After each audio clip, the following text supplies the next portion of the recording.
Friend, আমি Mita. Welcome to my channel blessings cake. Merry Christmas আমার সমস্ত বন্ধুদেরকে জানাচ্ছি। খুব সুন্দরভাবে দেখুন, একটা ক্রিসমাস ট্রি আমি করে ফেলেছি আর মেরি ক্রিসমাস লিখেছি। এটা একটা পারফেক্ট ক্রিসমাস কেক। তো আমার এই ভিডিওটা স্কিপ না করে দেখলে আপনারাও একটা পারফেক্ট ক্রিসমাস কেক বানাতে পারবেন। দেখুন, প্রথমেই লেগেছে ময়দা, চিনি, তেল, ডিম, নুন আর এসেন্স। শুকনো বাটিতে রুম টেম্পারেচারে রাখা ডিমগুলো ভেঙে নিয়েছি। সমস্ত জিনিসই রুম টেম্পারেচারে রাখতে হবে। আমি একটু ভিডিও ফার্স্ট দেখে দিচ্ছি, কারণ ভিডিওটা অনেকটাই বড় হয়ে যাবে না হলে। প্রথমেই 5 থেকে 6 মিনিটের মতন বিট করে নিতে হবে ডিমটা আর চিনি একসাথে।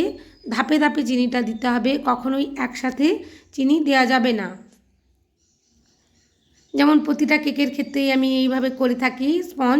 এইভাবে স্পঞ্জ বানালে খুব সুন্দর নরম হয় খেতে স্পঞ্জটা।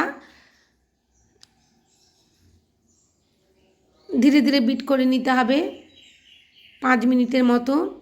একটা ফোমি আকার হয়ে যাবে, চিনির সাথে ডিমটা ভালোভাবে মিশে যাবে। এই পর্যায়ে এসে তেল দিয়ে দিলাম আর এসেন্স দিয়ে দিলাম। এটা ম্যাঙ্গো কেকের অর্ডার ছিল, তাই ম্যাঙ্গো এসেন্স দিয়েছি আর একটু ভ্যানিলা এসেন্স দিয়েছি। আমার বিট করা হয়ে গেছে। এরপর ময়দাটা মাখিয়ে নেব ভালোভাবে।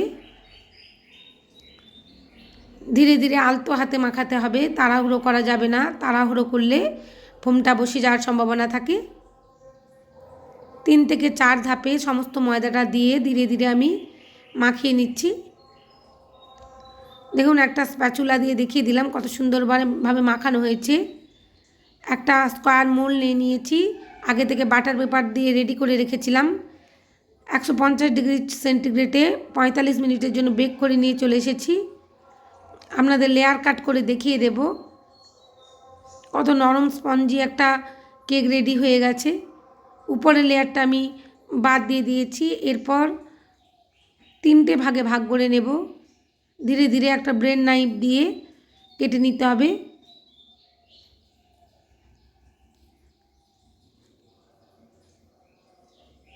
এগুলো খুবই ধৈর্যের কাজ, ধীরে সুস্থে আস্তে করতে হয়। কত সুন্দরভাবে 3টে লেয়ার কাট হয়ে গেছে। একটা স্কোয়ার বোর্ড নিয়ে নিয়েছি, ক্রিম লাগিয়ে প্রথম স্পঞ্জটা বসিয়ে দিলাম। যেভাবে আমি সুগার সিরাপ দিয়ে সব করে নিই সেভাবেই করে নিচ্ছি। সুগার সিরাপ দিয়ে সব করে নিলে কেকটা খুব নরম থাকে, ফ্রিজে রাখার পরেও শক্ত হয়ে যায় না। একইভাবে ক্রিম দিয়ে দিলাম, একটু বেশি করেই ক্রিম দিয়েছি যাতে চারিদিকে ছড়িয়ে যায়।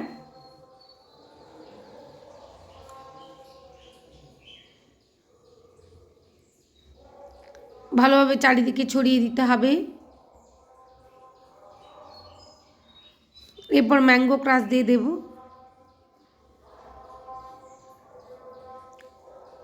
এইভাবে ম্যাঙ্গো ক্রাশ দিয়ে কেক বানালে কেকটা খেতে খুবই সুস্বাদু হয়। এরপর দ্বিতীয় লেয়ারটাও বসিয়ে দিয়েছি, একইভাবে সুগার সিরাপ দিয়ে সব করে নিয়েছি। ক্রিম দিয়ে ভালোভাবে চারিদিকে ছড়িয়ে দেব একটা প্যালেট নাইফ দিয়ে।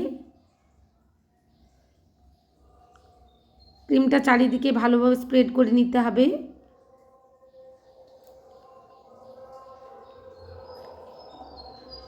এখানে আমি স্কোয়ারই করব ভাবছিলাম কেকটা, কিন্তু মনে হচ্ছিল যেন একটু ছোটো হয়ে যাবে যেখানে থেকে এই অর্ডারটা এসেছিলো, তাই আমি এটাকে রেক্ট্যাঙ্গেল করে নিয়েছি। আবার একটু প্যালেট নাইফ দিয়ে ধার করে নিয়ে একটু প্লেস করে নিয়েছি। নিয়ে আরেকটা স্পঞ্জকে উপরের মধ্যে না বসিয়ে এটাকে কেটে নিয়েছি ছুরি দিয়ে। দিয়ে একটা রেক্ট্যাঙ্গেল শেপ নিয়ে চলে এসেছি। এইভাবে কেক বানালে কেকটা বড়ও লাগে। যারা বিগিনার, একটু বড় কেক করতে অসুবিধে হয়, তারা আমার এই ভিডিওটা দেখে অবশ্যই করতে পারবেন। দেখুন, দ্বিতীয় যে লেয়ারটা বসিয়ে প্রথমের লেয়ারটা বসিয়েছি একইভাবে সোপ করে নিয়ে ক্রিম দিয়ে দিলাম। এরপর ম্যাঙ্গো ক্রাশ দিয়ে দেব, দিয়ে দ্বিতীয় লেয়ারটাও বসিয়ে দিলাম মাপ করে একেবারে। দেখুন, একটা কত বড় কেক রেডি হয়ে গেছে।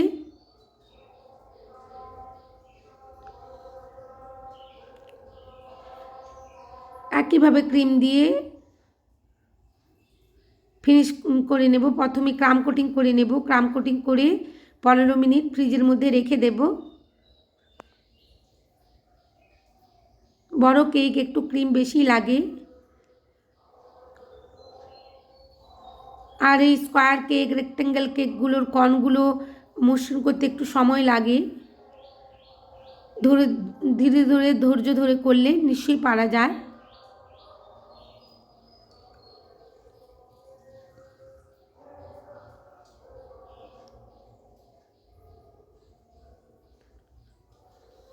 চারিদিক থেকে আমি ক্রিম লাগিয়ে দিচ্ছি যেখানে যেখানে আমার মনে হচ্ছিল ক্রিম লাগবে।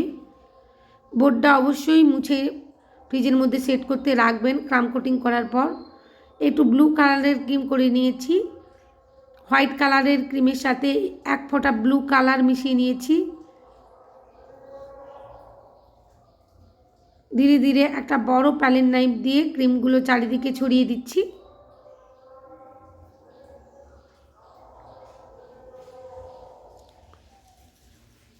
বড় কেকগুলো ফিনিশিং করতে একটু সময় লাগে। এবার চারিদিকের পাশগুলো করে নিচ্ছি।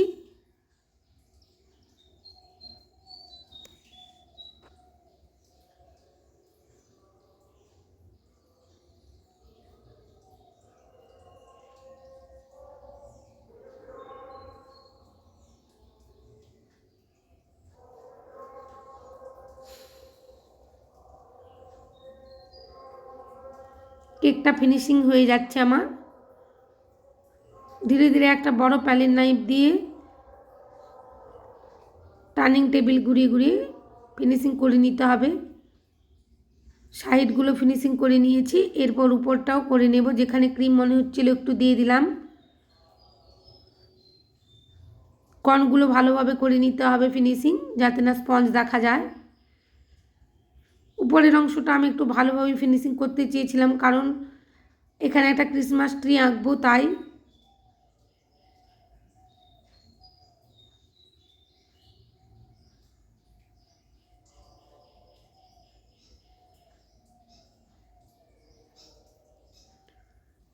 কেকটা ফ্রিজের মধ্যে রেখে দিয়েছিলাম 15 থেকে 20 মিনিটের জন্য। তারপর ডেকোরেশন করে নিচ্ছি। হোয়াইট কালারের ক্রিমের সাথে গ্রিন কালার জেল, অবশ্যই জেল কালারটা ব্যবহার করবেন। এখানে জেল কালার মিশিয়ে নিয়েছি, মিশিয়ে একটা গ্রিন কালারের ক্রিম রেডি করেছি। একটু একটু করে ফাঁক দিয়ে দিয়ে আমি ডিজাইন করে নিচ্ছি। মাঝে মাঝে আমি রেড কালারের ক্রিমের একটা ডিজাইন করব। কেকটার লুক অসাধারণ এসেছিল। আমার এই কেকের রেসিপি আর ডিজাইনটা যদি আপনাদের ভালো লেগে থাকে, প্লিজ বন্ধুরা আমার চ্যানেলটা সাবস্ক্রাইব করবেন আর পাশে থাকা বেল আইকনটি ক্লিক করে দেবেন, যাতে সমস্ত ভিডিওর নোটিফিকেশান আপনাদের কাছে পৌঁছে যায়। লাইক শেয়ার কমেন্ট করতে ভুলবেন না। মেরি ক্রিসমাসে এইরকম ধরনের কেক বানালে বাচ্চারা তো খুবই খুশি হয়ে যায়, বড়রাও খুব খুশি হয়ে যায়। কেকটা কত সুন্দর লাগছে দেখুন। এরপর আমি একটা স্কিওয়ার নিয়ে ট্রি করে নিচ্ছি, ক্রিসমাস ট্রি। প্রথমেই কেকের উপরে কোনো ডিজাইন করতে গেলে ক্রিম দিয়ে, তো আগে স্কিওয়ার দিয়ে টেনে নিলে দাগটা খুব সহজেই করা যায়, কোনো অসুবিধে হয় না।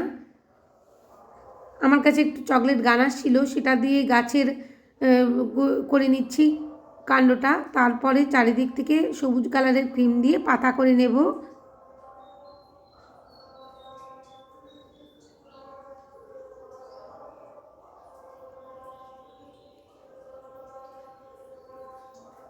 এখানে ছোট স্টার নোজেলটা আমি ব্যবহার করেছি। খুবই ধীরে ধীরে এই কাজগুলো করতে হবে, কারণ কেকটা আমাদের ফিনিশিং হয়েই গেছে, শুধু ডিজাইনটা করলেই শেষ হয়ে যাবে। তাই খুবই সাবধানের সাথে মাথা ঠান্ডা রেখে করতে হবে। এরপর ক্রিসমাসের মাথার উপরে যে স্টার থাকে সেটাই করে দিলাম, আর ট্রির মধ্যে যে সাদা রঙের দাগ থাকে আলো, সেটাই করে দিচ্ছি। এরপর মাঝে মাঝে লাল রঙের স্টার করে দেব।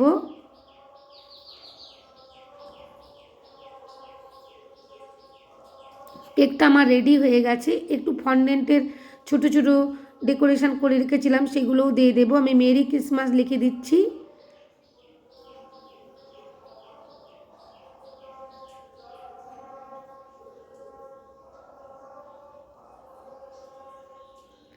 এইভাবে গানাশ বানিয়ে যদি কেকের উপর লেখা যায় খুব সুন্দরভাবে লেখা হয়ে যায়, অসুবিধে হয় না।